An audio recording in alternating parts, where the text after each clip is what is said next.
la différence des œuvres pour le Seigneur et des œuvres du Seigneur.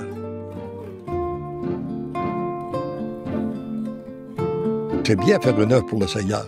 C'est beaucoup mieux de faire des œuvres pour le Seigneur, d'ailleurs, que de faire des œuvres de Satan. Mais les œuvres que tu veux faire, toi, tu demandes au Seigneur de t'aider, tu produis ça, tu travailles comme ça, tu as d'énergie, puis si tu es chanceux, ça produit ça de résultat. Tandis que l'œuvre du Seigneur, quand c'est son œuvre à lui, tu fais ça d'énergie, tu fais ça de résultat. Alors c'est l'inverse. Il disait, notre Église a été fondée comme œuvre du Seigneur. Avec le temps, on s'en est emparé pour en faire une œuvre pour le Seigneur. Si elle décline, c'est qu'on veut en faire une œuvre pour le Seigneur au lieu de faire l'œuvre du Seigneur.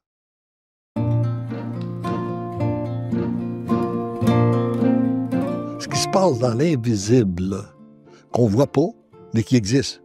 Puis ça, je pense que toutes les personnes peuvent se rendre compte qu'il se passe des choses dans l'invisible. On a juste à regarder les forces du mal, comment elles se répandent. Dans ces ministères invisibles-là, moi, je suis arrivé à découvrir, puis la réflexion qu'on a fait, mon épouse et moi, c'était de dire, on va cesser toute œuvre, aussi bonne soit-elle, pour se consacrer à la prière, à l'adoration, sachant que le Seigneur va faire plus.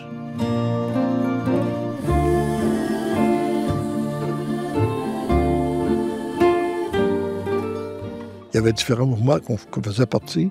On a renoncé à ces mouvements-là pour consacrer notre temps, dans le but aussi de se préparer pour accueillir Jésus dans sa gloire. Parce qu'il faut dire que dans les enseignements, un des premiers enseignements qui m'avait bien touché, que j'ai pas mentionné là, mais que je veux revenir, c'est sur l'enseignement du Père Jean-Paul Regimbald dans la semaine qu'on avait suivie sur la parousie, le grand retour de Jésus dans sa gloire.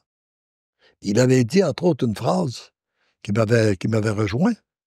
Il avait dit, le grand retour de Jésus est imminent. Et pour très bientôt. Ça fait 2000 ans qu'on l'attend. Il nous a promis son retour. Ça fait 2000 ans qu'on l'attend. Et puis, je ne sais pas si nous, qui sommes ici, si on sera encore vivants quand il va revenir. Mais il y a des gens qui seront encore, il y a des gens qui vivent présentement sur la terre, qui sont encore vivants au grand retour de Jésus. Quelque chose comme ça, on peut avoir 3 réactions. La première, c'est de ne pas y croire. Alors, si on n'y croit pas, ça ne change rien, c'est comme si on n'avait rien entendu. Une autre attitude qu'on peut avoir, c'est celle des sages et des intelligents. De dire on va attendre, puis on verra. Puis, sur le plan de la foi, j'ai remarqué, j'ai observé que les gens qui attendent de voir pour croire ne voient jamais rien. Ceux qui voient, ce sont ceux qui ont la foi. Ça dépend de quoi.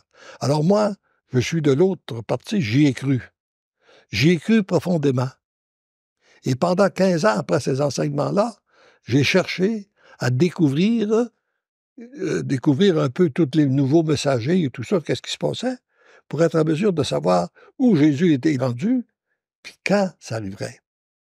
Et c'est dans cet enseignement-là, ce qui m'avait marqué aussi, c'est qu'avant le grand retour de Jésus dans sa gloire, d'après la Bible, d'après l'enseignement de Jésus, c'est qu'avant son retour, il y a d'abord une période d'apostasie, où les gens veulent vivre sans Dieu. Bon, c'est évident de croire, on n'a pas besoin d'être bien savant pour découvrir qu'on est dans cette période-là, qu'on est encore dans cette période-là, où les gens veulent vivre sans Dieu. Et puis, il y a la période d'apostasie. Après ça, il y a la période de purification, de la tribulation. Et après ça nous conduit vers un monde de jubilation, le grand retour de Jésus dans sa gloire.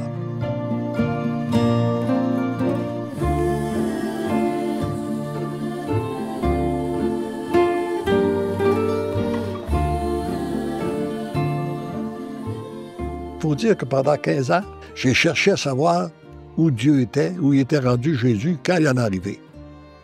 Après 15 ans, je me suis dit, je ne me pose pas la bonne question.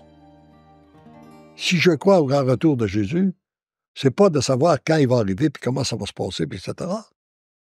Il y a une seule question que je devrais me poser.